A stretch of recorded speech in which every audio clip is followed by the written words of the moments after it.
Let us pray. We give thanks to God for the rich heritage of this province as found in our people.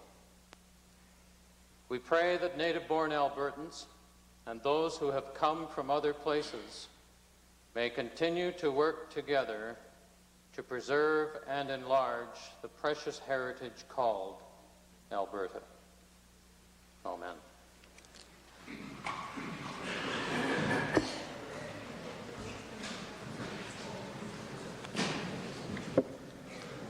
Introduction of visitors. Mr. Speaker, it's my pleasure this afternoon to introduce to you, and through you to the rest of the Assembly, a very good friend and colleague of the Legislature of Saskatchewan, Mr. Sherwin Peterson. He's the MLA for Kelvington-Wadena in Saskatchewan, and as well the Legislative Secretary to Premier Devine. He's now standing in your gallery, and I'd ask the Assembly to give him the warm welcome.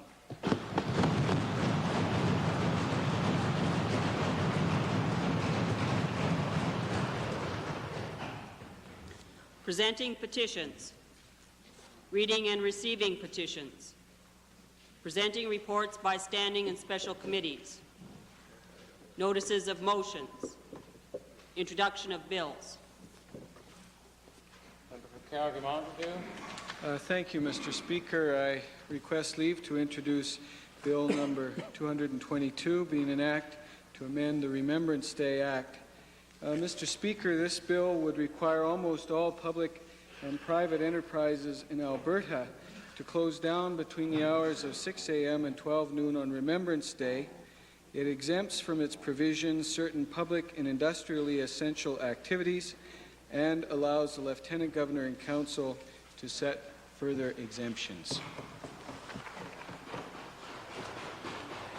The honourable member for Calgary Mountain View has moved for first reading Bill number 222, an act to amend the Remembrance Day Act.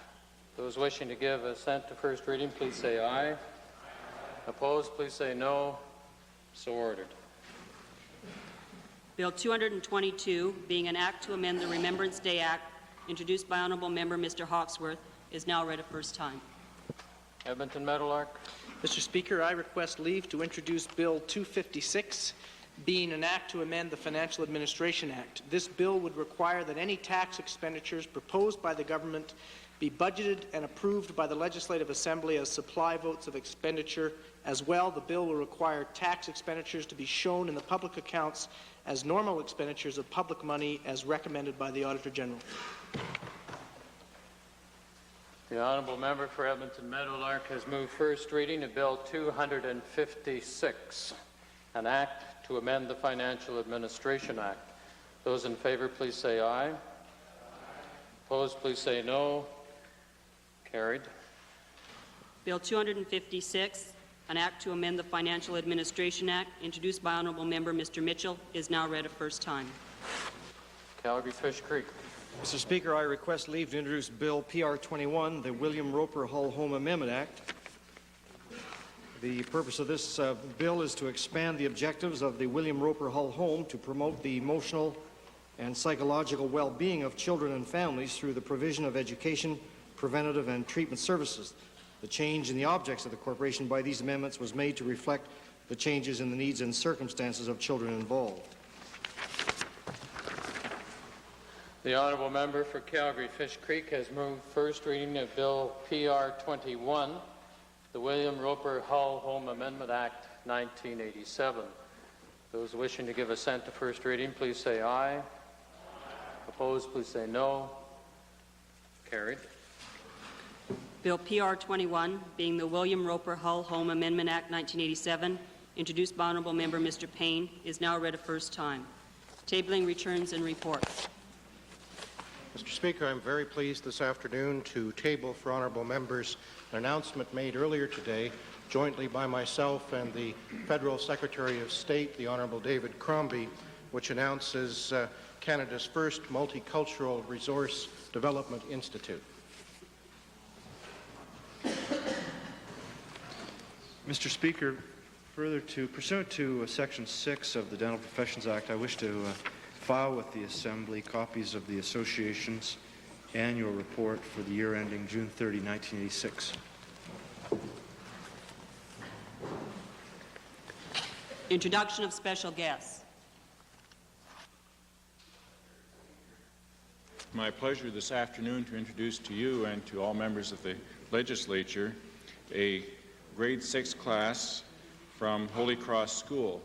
Mr. Speaker, I had the pleasure on Sunday last to share with those students the serving of their parents in the annual tea that they provide for fundraising for the school. Mr. Speaker, they are accompanied by Ms. Manuela Nanasi, and I would ask that they rise and be recognized and be given the warm welcome of this legislature.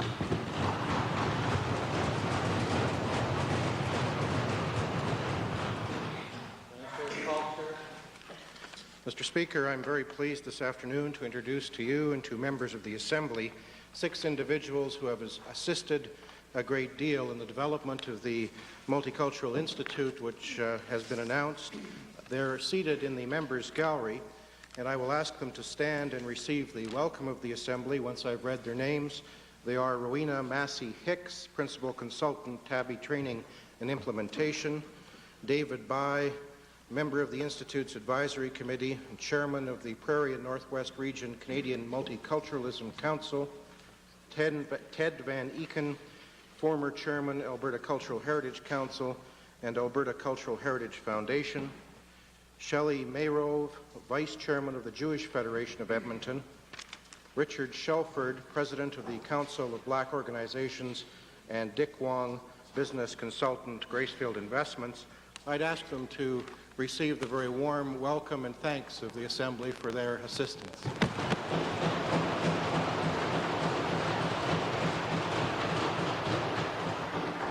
Calgary North Hill. It is my pleasure to introduce you to you and through you to the members of the Assembly, Mrs. Margaret Lowndes, who is the Chairman of the Calgary Recreation and Parks Committee, as well as being a member of the Alberta Water Resources Commission, and indeed also the mother of one of our pages. And I would ask the Assembly to give her the usual warm welcome.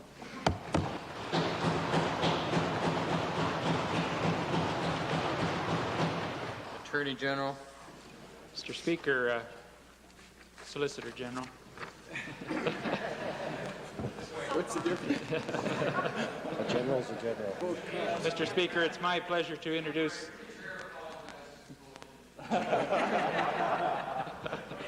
we could change places. But, Mr. Speaker, I would wish to introduce to you and through you to the Assembly 27 delightful students, grades 5 and 6, from the Rosebriar School, which is a community school located in the Camrose constituency. They are accompanied by 2 teachers, Mrs. Janelle Bloom and Mrs. Brenda Riemann, and 3 parents, Mr. Don Graff, Mr. Charles Ingalls, and Mrs. Kathy Friesen. They're seated in the members' gallery, and I'd ask that they stand and receive the traditional welcome of the House.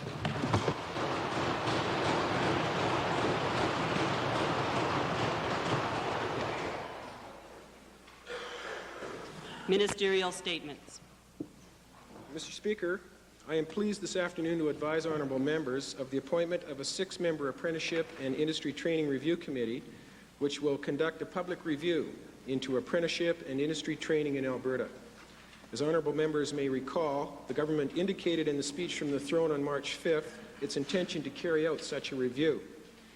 In choosing from among the many names put forward, a decision was taken to utilize the considerable experience and expertise of the Alberta Apprenticeship and Trade Certification Board, keeping in mind the desirability and necessity of also including other individuals whose backgrounds are not represented on the board. As honourable members may be aware, the Apprenticeship and Trade Certification Board advises the Minister of Career Development and Employment on all matters pertaining to apprenticeship training and certification. The board is comprised of a chairman, an equal number of employee and employer representatives, 2 people representing the general public, and the executive director of the Apprenticeship and Trade Certification branch of my department.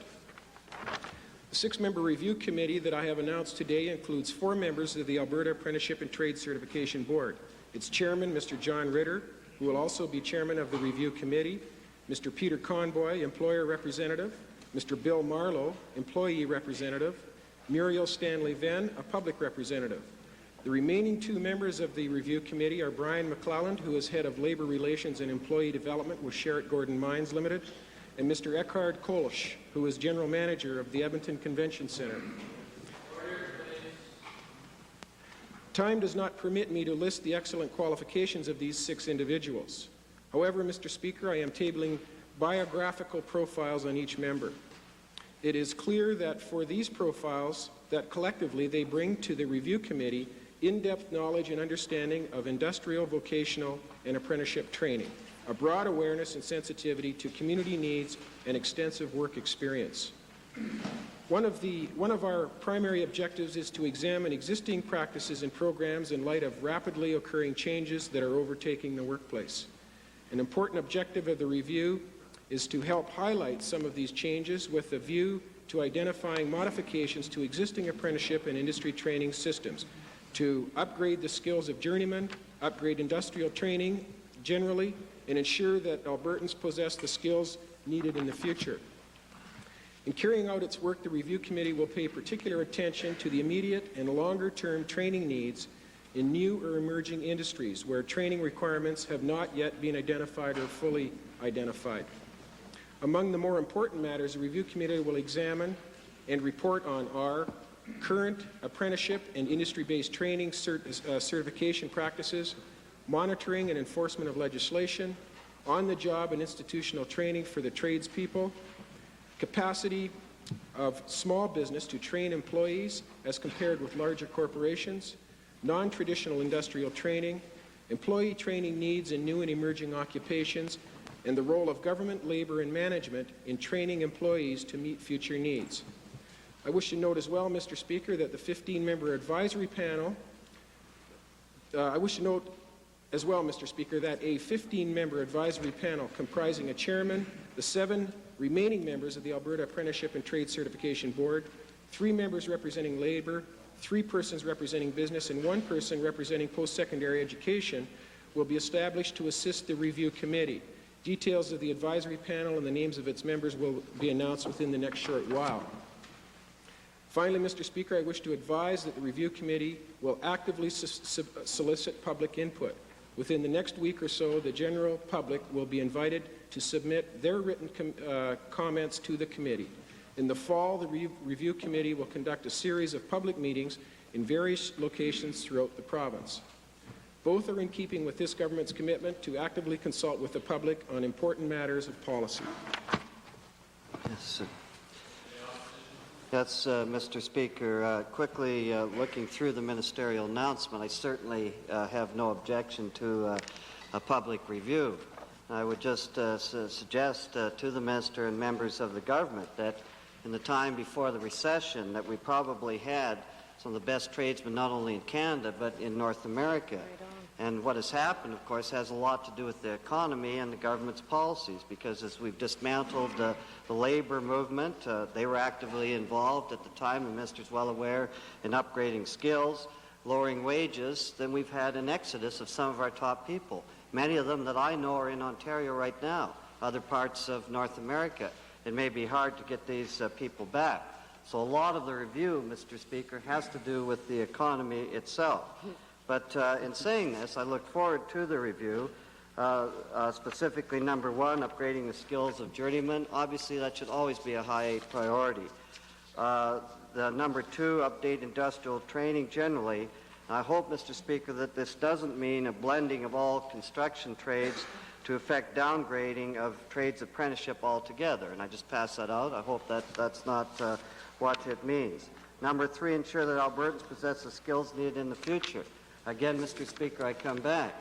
To make sure that we have the skills in the future will have everything to do with wages, frankly, because people are not going to get those skills if the wages aren't competitive and better than they are at this particular time.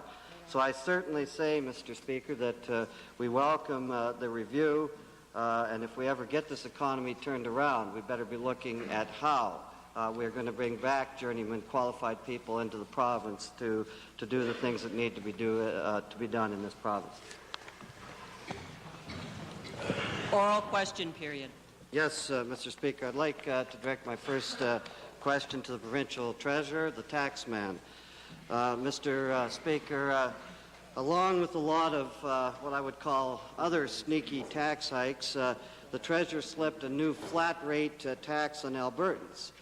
My question is to the minister: is he aware of the regressive nature of flat rate taxation?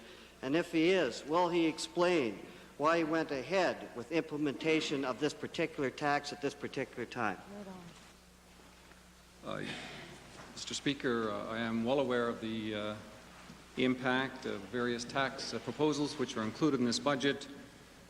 I might note that in contrast to some other flat rate tax, this flat rate tax is applied at the taxable income as opposed to the net income level, and therefore is less regressive than some flat tax which has been experienced in other provinces. Thank you, Mr. Speaker. At least he admits it's regressive. He said just less regressive than other places. But my question to follow up on this to the treasurer: is the treasurer specifically aware that an average Alberta family with a gross pre-tax earnings of $30,000 a year will lose $55 per month from the July paycheck and subsequent paychecks? Now, that's not including the $35 per month they lose if they are renters. Mr. Speaker, of course you can cast about for any calculation, and of course you can enter the tax tables at any income level, and you can make any assumption you want with respect to the family size, the age of the individuals who's involved. But no matter how you cut it, Mr. Speaker, you must look at the bottom line in this province. And that bottom line clearly shows, no matter who does the analysis, whether it's done by us or whether it's done by the Canadian Tax Foundation, the Albertans are the lowest tax citizens in Canada. We said we'd maintain that as a priority, Mr. Speaker. We did it, and now the doctrinaire socialists are looking for ways to pick holes in it. Well, Mr. Speaker, the bottom line to the treasurer is that real people are being hurt and gouged with this particular budget. Now, Mr. Speaker, the average family income in Alberta is around $41,000, according to Statistics Canada. Their monthly bite goes up to $80 per month for the year. And I asked the minister this question: how can this minister justify this type of increase on families who are struggling already to live on a tight budget, and many of them will receive no increases at all this year in their paycheck? Well, again, Mr. Speaker, I will fully admit that the increasing taxes is a matter of judgment, and they're a matter of calculations as to where the impact of that tax will hit. Yet there are certain fundamental feelings which are clear to all Albertans, and amongst those feelings and sense of pride, Mr. Speaker, which tends to be ignored by the member across the way, is that in fact the people of Alberta receive the highest level of services of any citizens in Canada. Now, the people of Alberta have come to expect that we will maintain, as we have in this government, the highest level of educational services, the best health care facilities, high priority and new job generation, and an amazing assistance to those people who are in need. And that's the priority of this government, Mr. Speaker, and that's what this budget reflects. Quite clearly, Mr. Speaker, I could get into the narrow kind of comparison, talk about the socialists in Manitoba who he talks about, where in fact their 2% flat tax comes in at the very highest level. And if you want to talk about yells and cries about a tax regime, you should see that one, Mr. Speaker. He tends to forget about that. But I won't do that, Mr. Speaker. I'll simply talk about the good policies which... Well, Honourable Minister, having not done it... Well, if he wants to talk about Manitoba, we'll talk about their economy compared to his mistake here. Now, Mr. Speaker, to the Treasury, says Albertans have a sense of pride. Yes, they do, but they don't have a sense of pride of being gouged by this government. I can assure them of that. My question is, we're getting a double whammy, double taxation come July the 1st.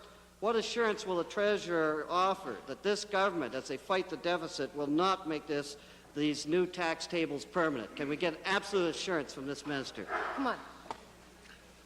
Oh, I'd like to be that confident about the future, Mr. Speaker, but some of us here have to deal in the area of reality, not the area of dreams. So, Speaker, we have to face the major challenge before Albertans. We are intending to do that. We have set forth a fiscal plan which still provides the highest level of services, which provides for the lowest level of taxes, and still deals with deficit. Now, if the socialists had anything to do with this, they'd have us with the highest level of taxes, the highest level of deficit, and the lowest level of services. That's the kind of management you get from the socialists across the way, Mr. Speaker. What we intend to do here is to meet the commitment of maintaining the highest level of services and working to a 4-year plan to deal with that deficit problem. Mr. Speaker, I know it's contrary to the socialist thinking across the way, but it is fundamental to what is the intention and the desire and the hopes of the citizens of Alberta, and we're going to respond to it, Mr. Speaker.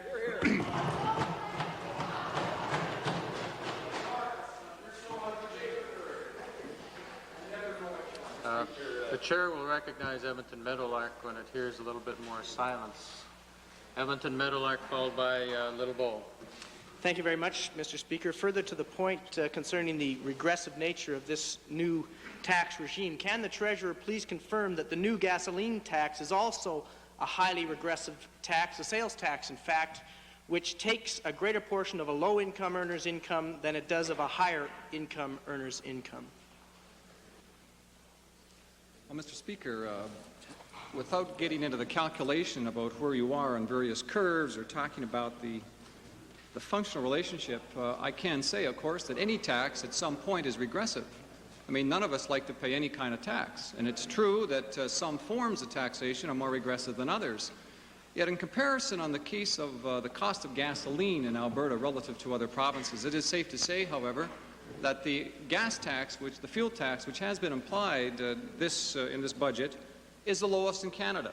Now, there are some economists who argue that the tax on gasoline should in fact be higher in fact than it is right here, to ensure that conservation takes place. So, Speaker, I can only report the facts. Yes, if you're a very low-income person, this tax tend to become more regressive. Yes, it is the lowest gas tax, fuel tax in Canada, and yes, it will generate revenues to help us balance the budget, Mr. Speaker, and that's the intention of this plan. Thank you. Little Bow. Mr. Speaker, to the provincial treasurer, the treasurer indicated in an earlier question period that there may be reconsideration of the 5% hotel tax in terms of either timing or date of application. Could the minister indicate whether there's any firm recommendation or announcement at this time on that matter?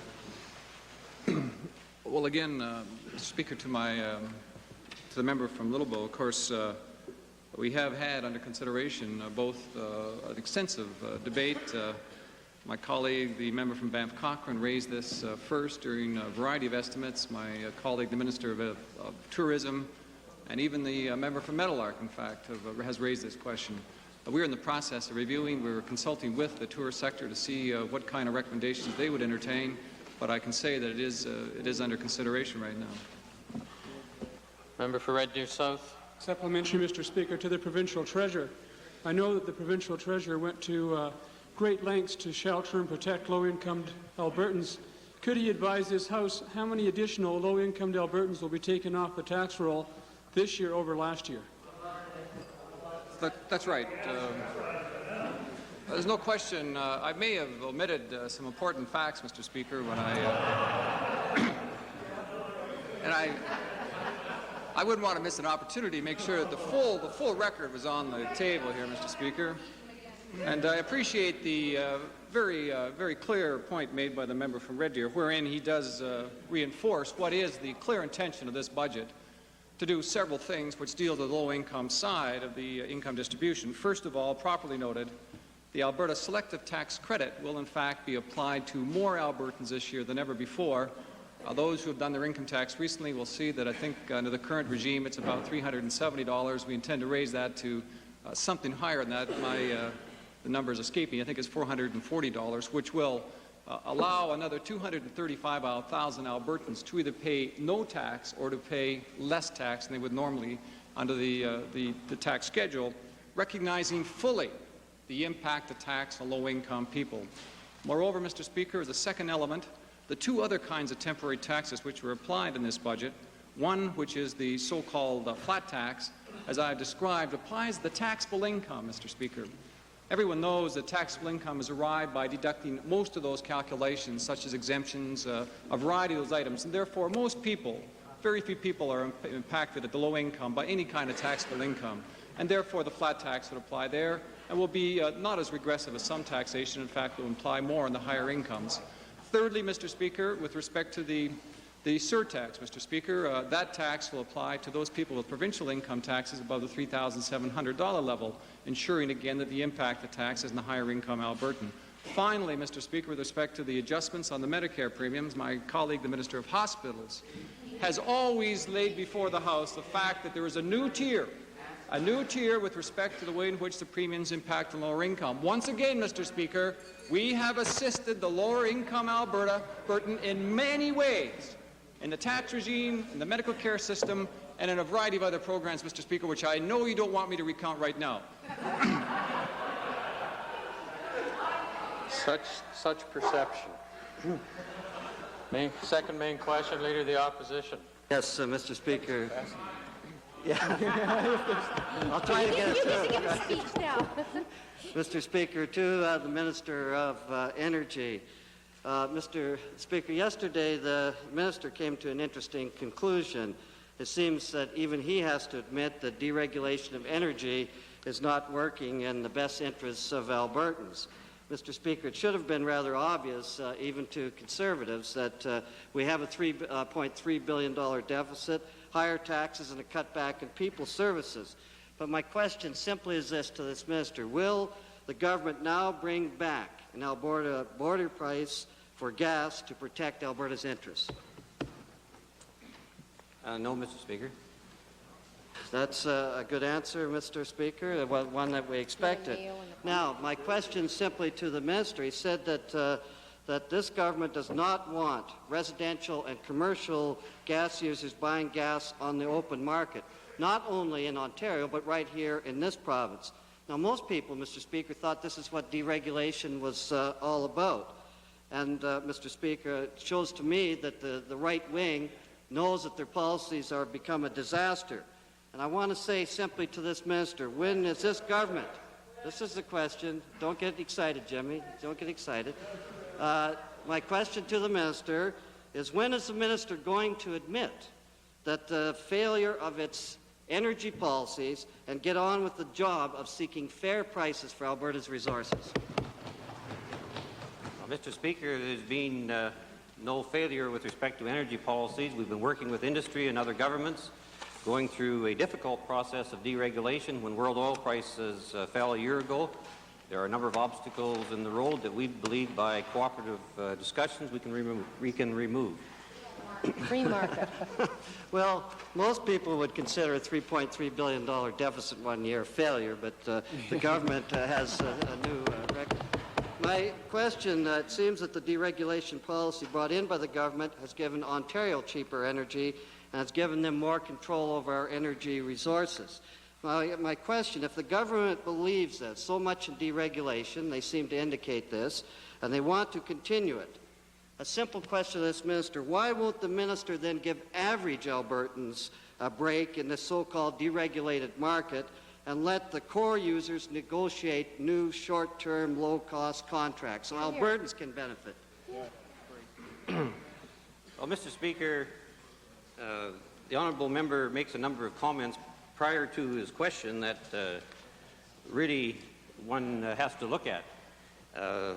First of all, does he not realize that world oil prices fell last year, resulting in a significant decline in revenues to the province? Knowing his socialist desires, he may wish to try to control what OPEC can do around the world. I don't know.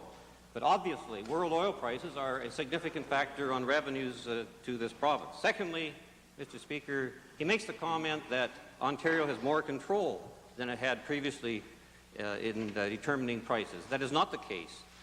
The purpose of deregulation was to have buyers and sellers enter into contracts, freely negotiated contracts, but that there be respect for existing contracts, existing long-term contracts that are in place. In fact, Mr. Speaker, The negotiations that took place between producers in this province and utilities in central Canada did result in a discount into the core market. And also, Mr. Speaker, in this province, negotiations are underway between utilities and producers, and Albertans have paid lower prices than anywhere else in the country, and I expect that will continue into the future.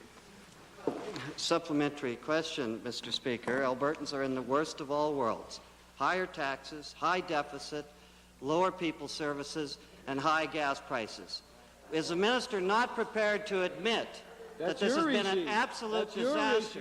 And when is the government going to give up its ideology and start doing what's right for Albertans? Well, Mr. Speaker, I don't know what the policy of the honourable member would be in terms of going through with the gas deregulation process, other than to reestablish an Alberta border price where we would lose the markets that we had gained over a number of years into the industrial markets of Canada and the United States because of the lower cost of fuel oils. But, Mr. Speaker, we are determined to work with other provinces and the industry to see that natural gas deregulation proceeds the way as it was originally intended. And this is one step, the announcement we made yesterday, which simply says that the core market for Alberta natural gas must be protected by long-term contracts. And what's more reasonable than that? The Energy Resources Conservation Board recently came out with a ruling which indicated that there should be in place an umbrella of surplus test that would protect Alberta consumers to a 15-year supply of gas. But that in the industrial markets, the contractual route would be the one that should take place. In other words, there would be no surplus test on the industrial side. So if industries want to go out for short-term spot market sales, they can, but they don't have the protection that's on the backs of the producers in this province for that protection. But, Mr. Speaker, the protection is there for Alberta consumers. Supplementary, Red Deer South. Supplementary, Mr. Speaker. Could the Minister of Energy advise this House if he intends to restrict or curtail the sales of natural gas to Eastern Canada? Well, Mr. Speaker, unfortunately, that was a notion that arose out of yesterday. There is no intention to cut off supplies of gas at all. What we are saying that we're suggesting that the core market consumers, the residential and the commercial consumers, should be contracting for long-term supplies rather than having that protection on the backs of the producers in this province, and that there are long-term contracts in place right now between producers here and utilities in Ontario, and that if we do not want to see those long-term contracts undermined, and one way of preventing that undermining is to make sure that anyone that wants to a long-term supply of gas in the core market actually contracts for it. Little Bow. Question of clarification. I believe the minister has answered this question. In terms of allowing the low-cost short-term contracts, is the minister considering that there's, in terms of that contract, that there should be a waiver of the 15-year guaranteed natural gas supply, which certainly guarantees supply to consumers in central Canada? I'm not sure I caught the significance of the question, Mr. Speaker. The National Energy Board are currently having hearings related to what they think the protection should be for consumers in the rest of Canada. Our ERCB hearings, of course, came out with a decision which relates to Albertans.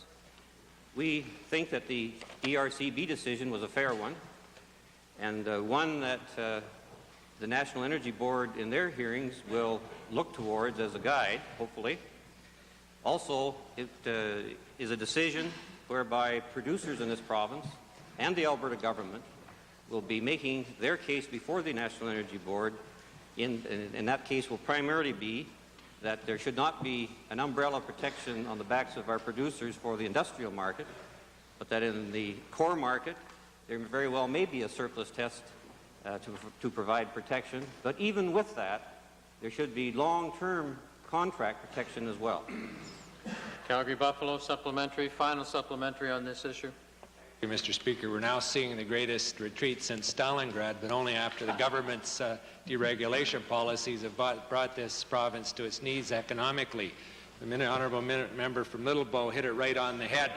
How is it that the minister thinks that his arguments will maintain any credibility when the province is inconsistently asking on the one hand for Ontario consumers to protect themselves by contract, and on the other hand it is supporting the National Energy Board policy of maintaining a 15-year surplus for core consumers? It's inconsistent, and how can you argue both sides at the same time? I'm not sure there was a question there, Mr. Speaker, but the honourable member wants to debate. I gather that he's suggesting there's an inconsistency, and there isn't at all. In fact, the ERCB in their decision indicated that there should be a 15-year supply in place for our consumers in the residential and the commercial markets here in Alberta, and we agree with that. They also suggested that the contractual route would be the route to go. In fact, utilities in this province for many years have been contracting supplies almost exactly the same length of time period that the surplus test is in place. So, if you like, we have a double protection for our consumers in this province. One, the umbrella of the surplus test, and the other one being the long-term contracted supplies. Westlock Sturgeon. Mr. Speaker, my question today is directed towards the Minister of Forestry, Lands and Wildlife. Government has been a bit slow, Mr. Speaker, to react to the public sentiment regarding conversion of grazing leases, although the government's appointed a 7-man task force with a number of backbenchers, no opposition members on at all. The Liberal opposition does join most Albertans on welcoming the recent province-wide moratorium on conversions, but wish it was imposed much sooner. But why did the minister wait until last March to impose the province-wide moratorium when he had already imposed a moratorium last June for all central and southern Alberta? Mr. Speaker, this province is a very vast province and very rich in its natural resources. We have different problems in southern Alberta and central Alberta than we have in northern Alberta.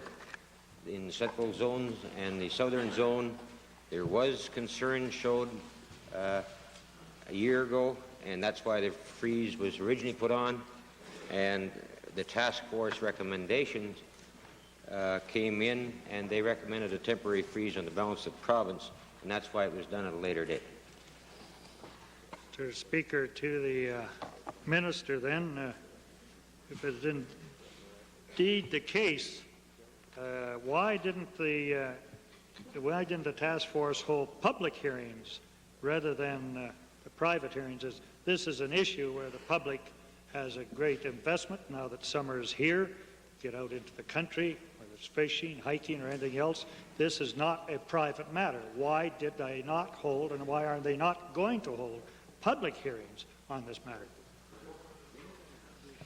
Mr. Speaker, public meetings were held by that committee that traveled throughout the province, and it was well advertised, and the public did show up and made many, many presentations to that committee, and I'm presently waiting for their recommendations. Meetings out in the country are not public hearings. A public hearing, as the name implies, a formally constituted hearing with a solicitation of briefs and the whole amount, not a bunch of backbenchers wandering around, Mr. Speaker, at $75 a day trying to get a free tour of the province. Now, Mr. Speaker, I'd like to ask whether the minister can tell the House how many applications for conversion of land under policy are now being held in abeyance or being held in your coffers waiting for the result of the freeze to come off the conversion of grazing leases. Mr. Speaker, I don't have the number of leases at my fingertips, but I can give them to the honourable member if he comes to my office. He'll do it after and not take up the House time. They are available. Mr. Speaker, I can understand why he doesn't want to take the House time up. I'd hide under his seat if I were him. But, Mr. Speaker, will the government at least accept the basic principle that no sale of any grazing lease or public lands or conversion will take place without public hearings. And then even then, after the public hearing, if you decide to go ahead, it will not be done without open competitive bidding. Mr. Speaker, I'm waiting for the recommendations of the committee and the report from that committee, and I'm sure the public has, and I know that the public has submitted many written submissions along with the verbal submissions that were given to the committee. Our office has assisted in giving that committee all the information that they requested, and we hope that their recommendations will take into considerations made by the public of Alberta during those meetings throughout the province. Edmonton, Glengarry, thank you. It won't be a puffball. There was something publicly advertised by government tender recently in the newspaper concerning grazing leases, and I'm wondering on what basis does the minister believe that spraying these leases with 2,4-D, a soon-to-be deregistered chemical, at taxpayers' expense... Order, please. Honourable member. That's no way related to the original question. Chair recognizes Cypress Redcliffe. Thank you, Mr. Speaker. My question as well to the Minister of Forestry. Will the Minister assure this Assembly that those applications that are being held now in abeyance, that when it's part of the economic operation of a farm, that it will be sold to the leasee rather than put up for public auction, as the Liberals suggest it's only the rich can apply? Again, Mr. Speaker, I am going to wait for the recommendations of the committee to come forward, and I will be taking those to Forestry Caucus Committee and for discussion. And prior to any changes in the policy, I'm sure you will have some input into any changes in the future policy. Member for Clover Bar on behalf of the representative party, followed by the member for Calgary North Hill. Speaker, my question is to the Honourable Minister of Community and Occupational Health, and this has to do with the follow-up of the discussions we had in the estimate Monday night on the abnormally high rate of apparent high rate of cancer in the Fort Saskatchewan and County Strathcona area. Can the Minister indicate what further studies the Department is considering following up at this time in light of the fact that some of these statistics did appear to be apparently high? Mr. Speaker, we certainly share the concern expressed by the honourable member, and that's why we've taken some action on this. And this week, I have asked the Occupational Health Program at the University of Alberta and the Alberta Cancer Board, along with the Public Health Division of my department, to come together to assess the facts that we have now, and come back to me with a report within 6 weeks as to what further steps need to be taken, what further information needs to be found, and a recommended course of action. Mr. Speaker, supplementary question to the Minister. Does the Minister have any indication if there is a differential at this time, a differential between an incidence, a higher incidence at the job site than there is outside the job site? Mr. Speaker, we don't have that information. What we've been able to find in the cancer registry that the province has, and which we monitor and watch on a very careful basis, it tells us what the cancer is, tells us about the cancer patient, where he lives and where she may work. And we're taking that information and trying to perhaps draw some conclusions. But, Mr. Speaker, I want to caution, as I'm sure the honourable member would want me to caution drawing any conclusions at this point, because we simply don't have those facts.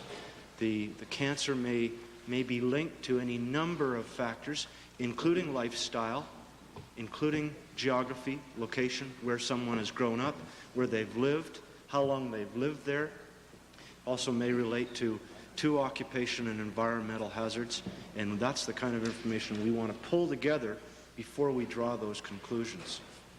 Mr. Speaker, to the Minister, is the Minister considering also a close examination of the people who live downwind from the petrochemical complexes in the county of Strathcona and the city of Fort Saskatchewan.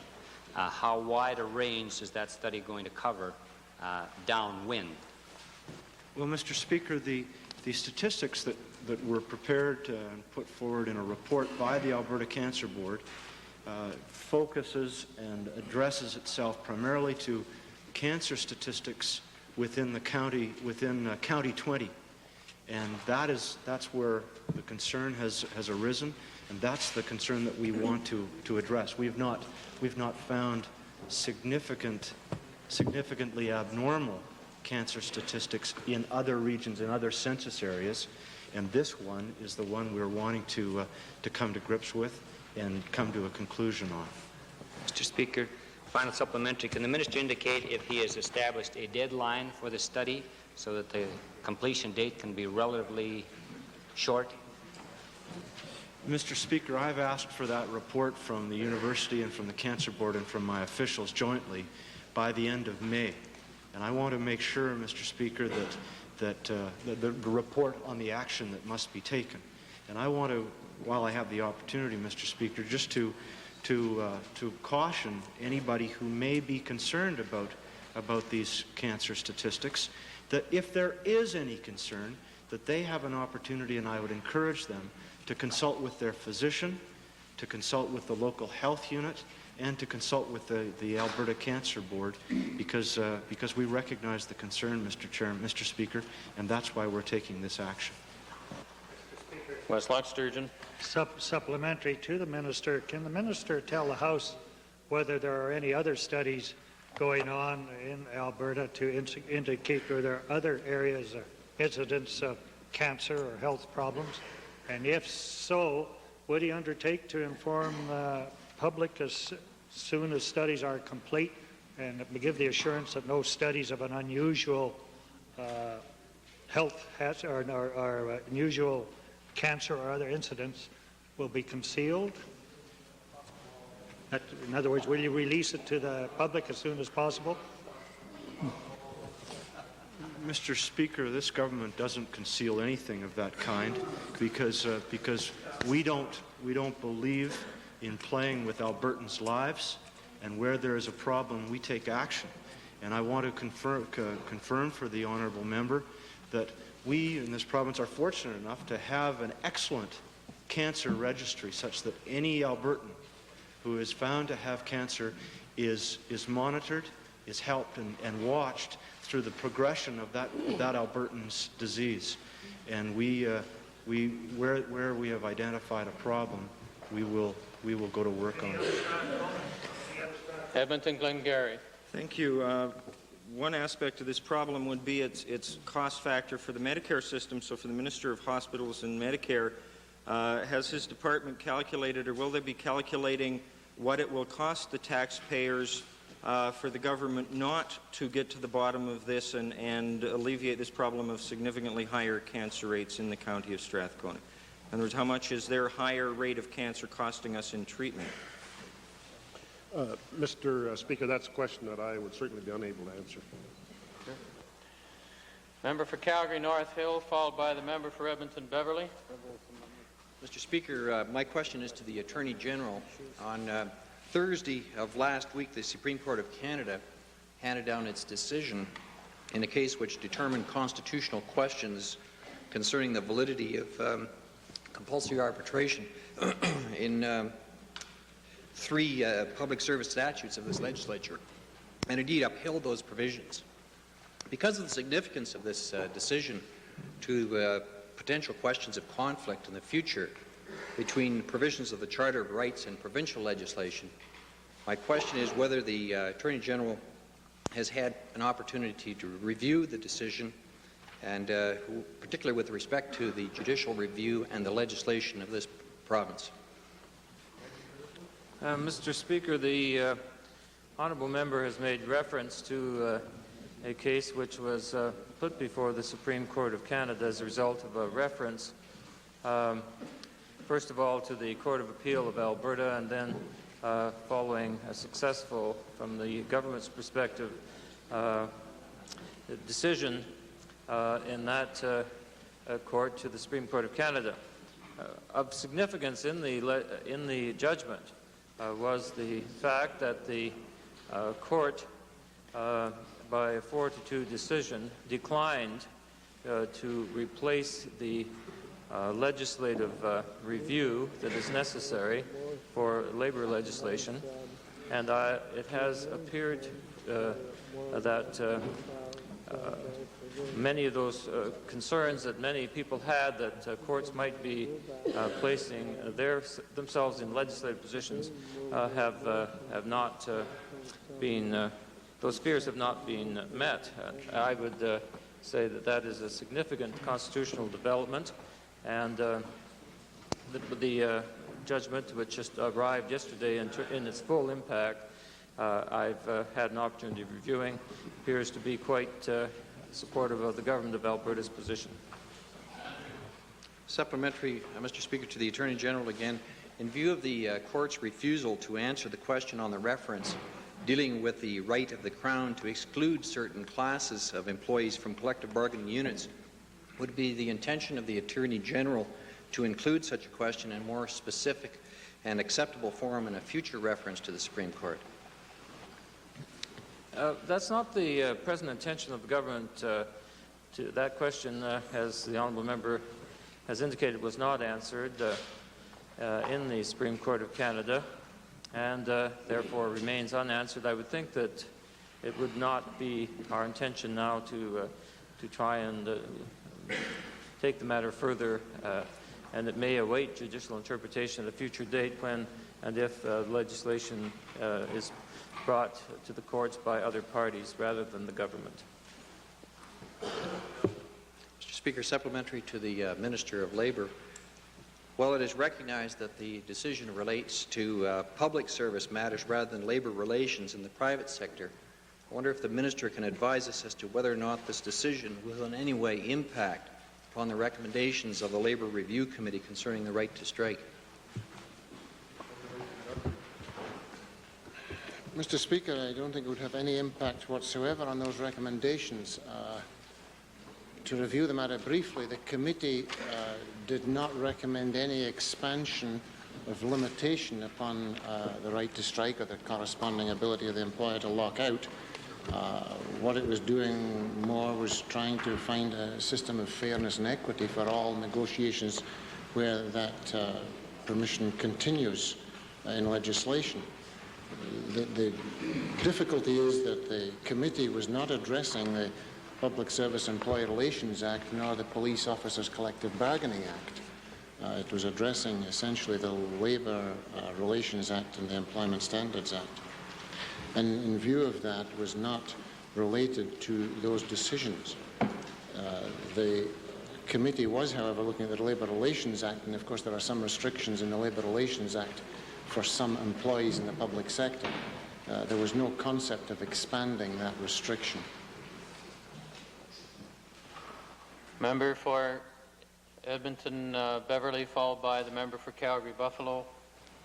Thank you, Mr. Speaker. My question is to the Minister of Municipal Affairs. As a result of the recent general assessment, the City of Edmonton is proceeding with a program to rebate taxes to homeowners facing an increase of 13% in property taxes. And inasmuch as this proposal has no restrictions based on property value or the ability to pay, and as a result, the taxes collected from people who will have difficulty or are having difficulty paying their mortgages and feeding their families will be subsidizing the properties of tax owners and many upper income owners, homeowners.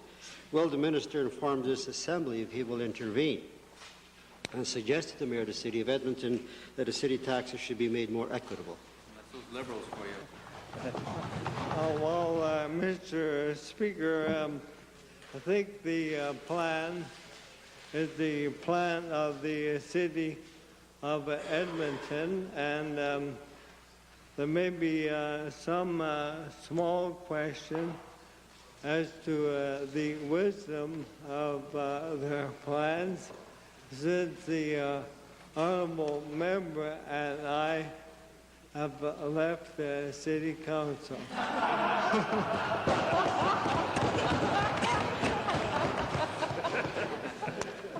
Well, Mr. Speaker, we know, of course, that municipal councils do have the power under Section 106 of the Municipal Taxation Act to refund part or all the tax levies on specific properties if it's deemed equitable.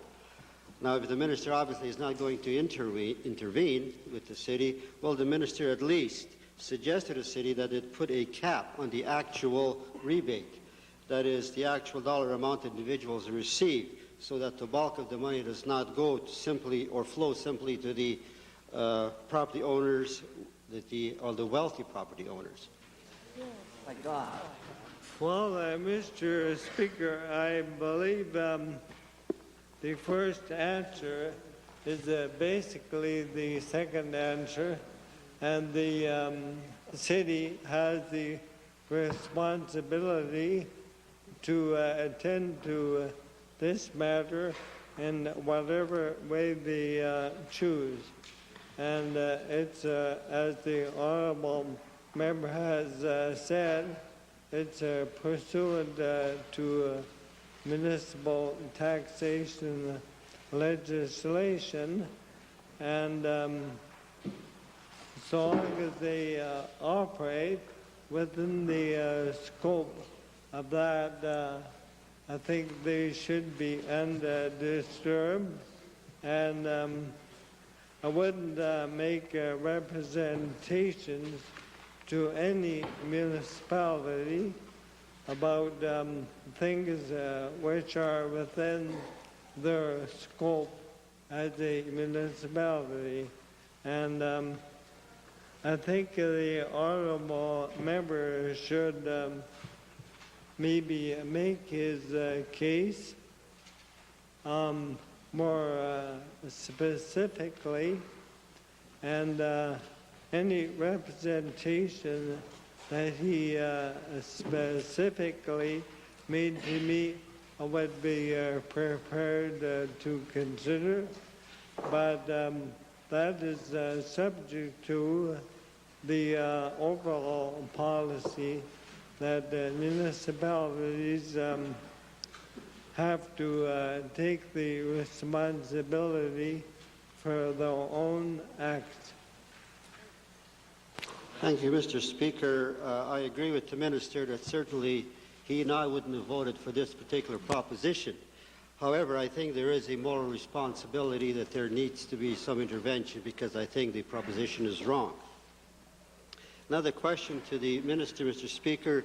In 1985, the former Minister of Municipal Affairs promised the Alberta Urban Municipalities Association that he was going to close the loophole that permitted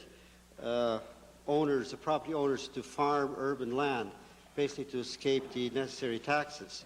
Will the minister assure this assembly that he will take action to close the loophole during this sitting of the session?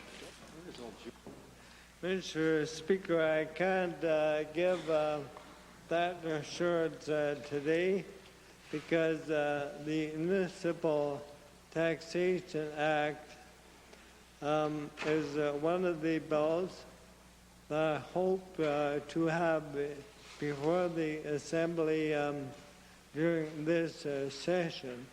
So I should not deal with the proposed amendments now. I should wait until the bill is before the House and introduced, and the assurance given the Alberta Urban Municipalities Association, I'm not sure of the terms of that given by the former minister, but I would review that and consider it. Thank you, Mr. Speaker. Thank you, Mr. Minister. I hope that that provision is in your amendments. Just last week, Mr. Minister, the Edmonton Municipal Regional Planning Commission approved a revision to the regional plan relative to the or to a more equitable and a more equally understood policy to guide the subdivision of better agriculture land? Can the minister inform this legislature if he plans to ratify that amendment?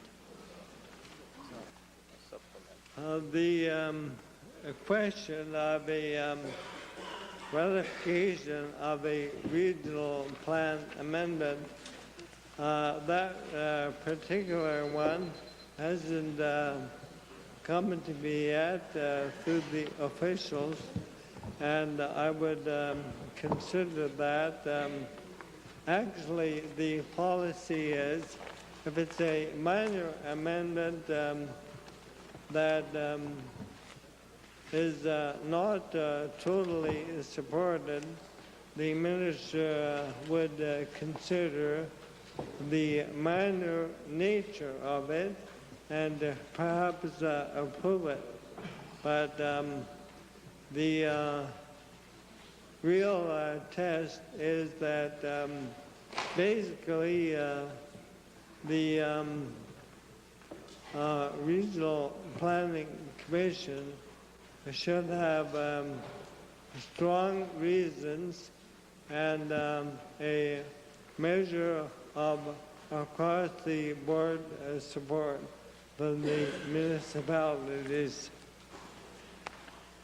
Time for question period has expired. Might we have unanimous consent of the House to do two things? First, to finish this series of questions, and then secondly, the opportunity for the Associate Minister of Agriculture to supplement information of a previous question period. Agreed? Agreed. Opposed? Further supplementaries with regard to this series of questions as raised by Edmonton Beverley. Associate Minister of Agriculture, please. Thank you, Mr. Speaker. On April the 8th, the member for Vegreville asked about interest rates on ADC guaranteed loans.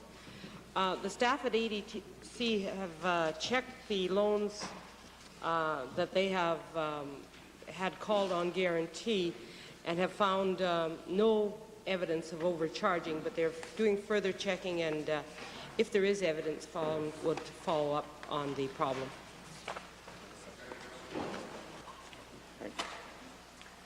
Orders of the day. Mr. Speaker.